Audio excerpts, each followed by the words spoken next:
রাজধানীর রামপুরার বনশ্রী আবাসিক এলাকার এ ব্লকের ৩ নম্বর সড়কের ৯ নম্বর হোল্ডিংয়ের এই বাড়ির নিচতলায় গড়ে উঠেছিল এসকে ভেট নামের অনুমোদনবিহীন ভেটেরিনারি ওষুধ কারখানা। আবাসিক এলাকায় গরু, ছাগল, হাঁস মুরগি সহ বিভিন্ন গবাদি পশুর ও মাছের অনুমোদনবিহীন নকল ওষুধ তৈরি করা হতো এখানে।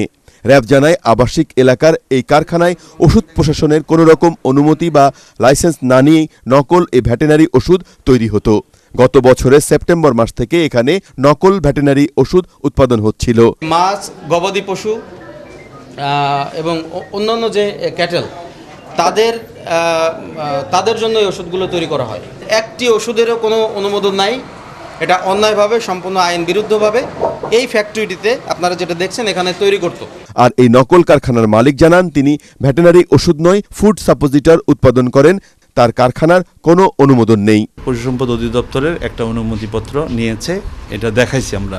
ড্রাগ অ্যাডমিনের কোনো অনুমোদন আছে? এই যে এইগুলো তো মেডিসিন, এগুলো ফুড প্রিমিক্স বলে, ড্রাগের কোনো অনুমোদন লাগে না। বাড়ির মালিক জানান, শেখ ফরিদ নামের এসকে ভেট কোম্পানির মালিক আবাসিক হিসেবে বাসা ভাড়া নিলেও এখানে কারখানা পরিচালনা করত। একদিন দেখছি বিড়ে বাক্স ড্রাম এলে উঠায়, তারপর পুরো তালা দিয়ে দিছে ওইটার মধ্যে। না আমি তো জানি সে মালামাল সে আনে বেছে, এইটাই শুনতে আর কি। এই অভিযানে র্যাব প্রায় ১৫ লাখ টাকা দামের ভেটেরিনারি ওষুধ জব্দ করে। একই সাথে ৪ জনকে আটক করে জেল ও নগদ ৫ লাখ টাকা জরিমানা আদায় সহ কারখানাটি সিলগালা করে দেয়।